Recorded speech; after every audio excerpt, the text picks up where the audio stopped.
Oh boy, did it ever. So welcome back to the end of the world, people. Kefka has succeeded in destroying a large chunk of it. So let's see what our party's been up to. I'm gonna warn you right now, this part's a little slow. Ooh, that sky's not looking good.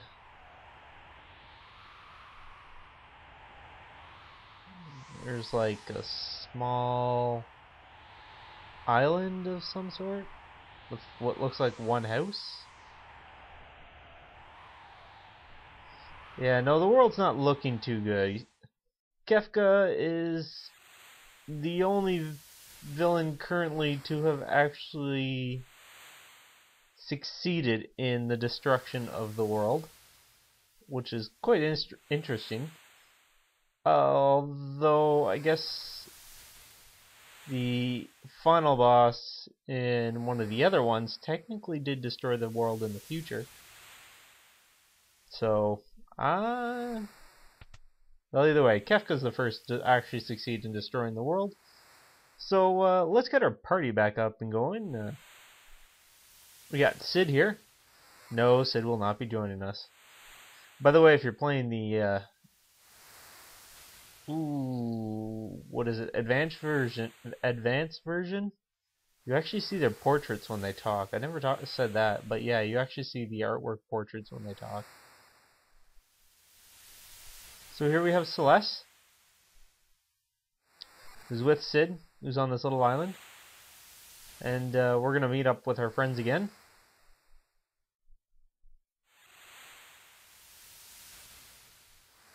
Holy crap, she's a heavy sleeper. I don't think I could sleep for a whole year. As nice as that would be, by the time you got up, you'd probably be all wobbly.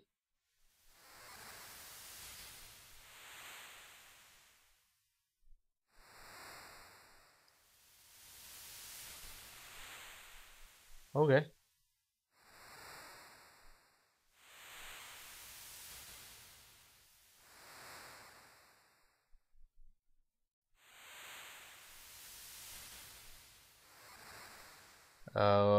Can you actually die of boredom?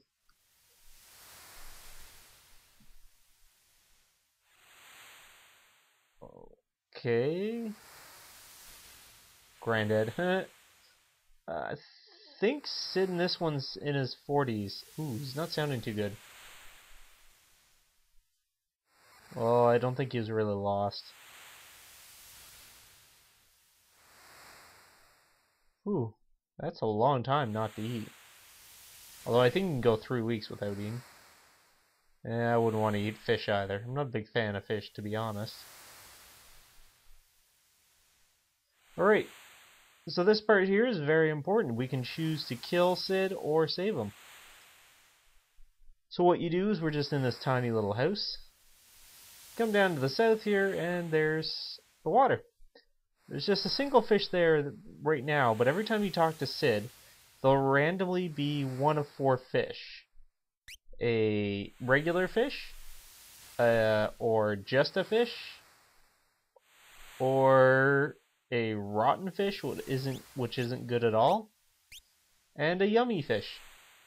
The faster it moves, the yummier it is. If you have one that's practically not moving at all, that will most likely kill Sid instantly.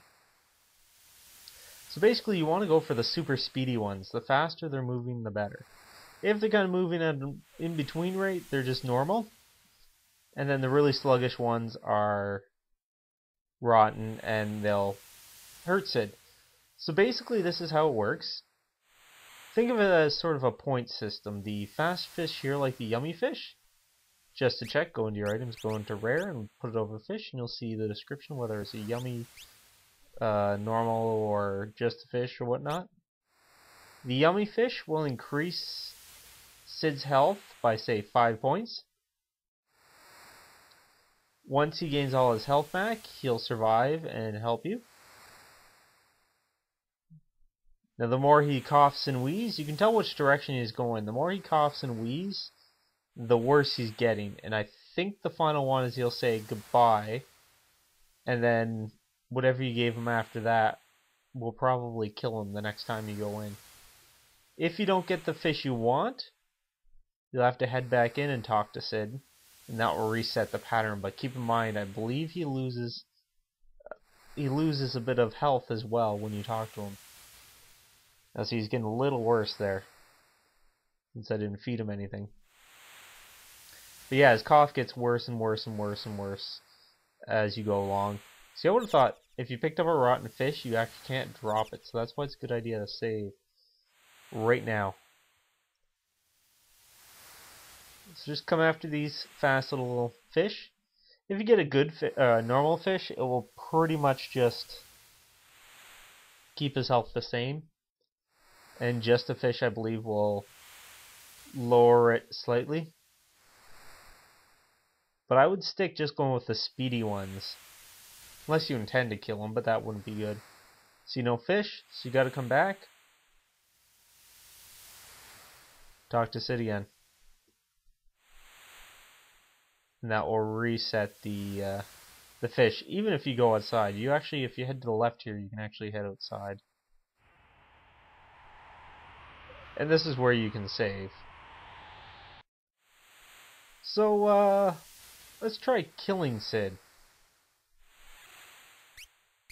Picked up myself a rotten fish. Or no, actually it's just a regular fish. So I fed him too many rotten fish and he just doesn't speak. He's passed on. He hasn't survived. This doesn't really change the game a whole lot, whether he lives or dies. It's not like a major decision. But it is good. I mean, you know, you don't want the old man to die, right? So, seeing the death of her only family member, and what could just be the only person alive in the world, sends Celes into a little bit of a shock. Now, I don't much care for this one. Celes seems more like a little child. She seems very innocent and, I guess, pure, which goes with her white jacket, or cape or whatever. She just seems too much like an idiot at this point. Too much like a child. I don't know. And we got a dead bird. I'm surprised this is even left in the American version. I would be surprised. I would have been surprised if the American version censored it out and didn't allow you to kill him. But I guess this one kind of got around the censors. So Celes, saddened by the loss of her grandfather, loss of humanity, loss of everything, decides to commit suicide by jumping off the cliff. Or not commit suicide, but take a leap of faith. This is where all the others went to kill themselves.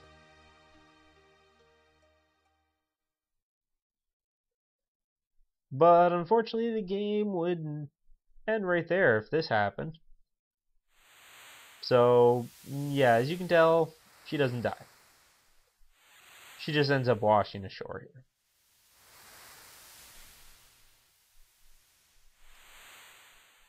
Wake up. Celes. Poke. You awake yet?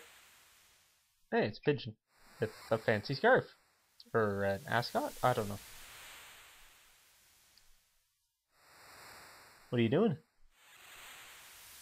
How the hell did the pigeon nurse you back? Did it like spit worms into your mouth or something to feed you? And oh, it's a bandana. Okay.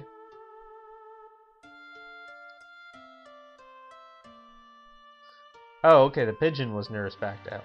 Okay, that makes more sense. I think that's what they meant. So yeah, our party members are alive. No, I can start controlling again. So this is what's really interesting about this game. Let's read this letter here, which is mysteriously on the floor. Ah, so Sid left us a little ship. So that's what he was building. Every time he came in here, you notice he was coming from the left here. Yeah, that's what's really interesting about this game. Let's take this raft. We're gonna actually go off and recollect our party members. So we collected them in the World of Balance, which was the world we were just in, where everything was green and great and happy, sort of. And now we're in the Death Sky world of Rune, are the two worlds. So Celes just kind of takes a little raft ride. So yeah, basically now Celes takes over for the second half as sort of the primary leader for now, as we float on by. And we're going to have to go all the way back to collect all our party members.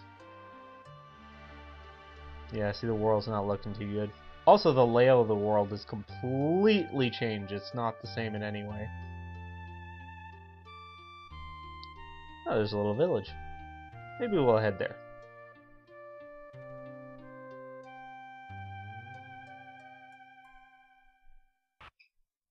But I don't want to do that, because I don't want to kill Cid. That's a bad idea. Let's feed him some yummy, yummy fish. So once you see him say that, you'll notice his demeanor gets a little more positive as you feed him fish, and that's how you're doing the right thing. Okay, I'll have to go look at it. That's how you know you're doing the right thing, because his demeanor will get a little better, and you'll stop coughing and wheezing. But, I mean, if you just stick to the fast fish, he will pretty much recover quickly.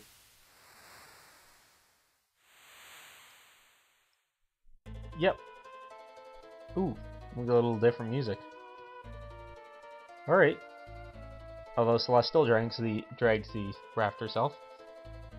But since here everything's a little happier, she waves bye to him. I'm happy. I feel good. I feel really good. Yeah, do you feel good? Now you can come back here later when you get the airship again. Yeah, you get the airship again. Not that it's a spoiler, but same thing happens. Celes floats off the island. You can come back here again. The only thing that really differs is whether or not Cid's here. Cid's not here. It's a different conversation.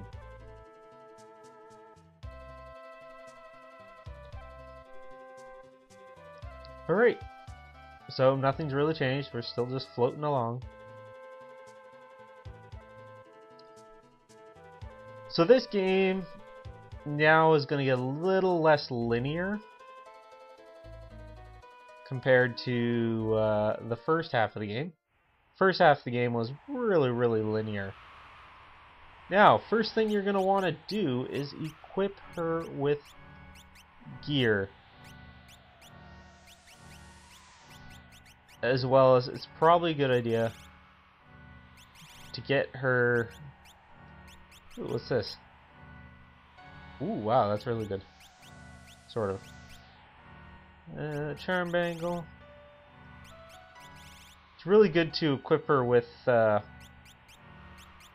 relics that prevent petrification, because there's a few enemies that cause petrification. Where's my sprint shoes? So make sure you re-equip her with everything. She comes completely naked once again.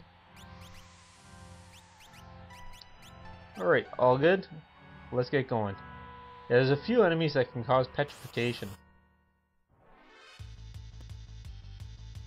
Like these guys, the Ospreys. The Ospreys... let's see here. They are weak to ice, they cast break, and they can counter magic with wing. Their third attack, they'll cast break. So that's why you want something that prevents stone.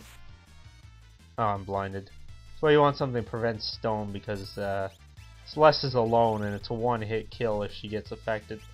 These Lunaris, they can cast blink. That's about it. Nothing else scary about them. Take them out quickly.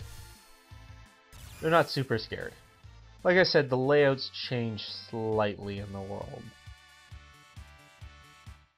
If I can get the map up. Can you see it? Not quite. There we go. See that it's... yeah, it's changed. Oop, I want to go through here. So here we are in Albrook. Power like a god, eh? No, I didn't.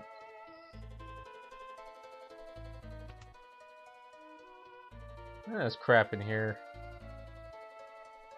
What do you gotta say? Oh, okay. I don't know.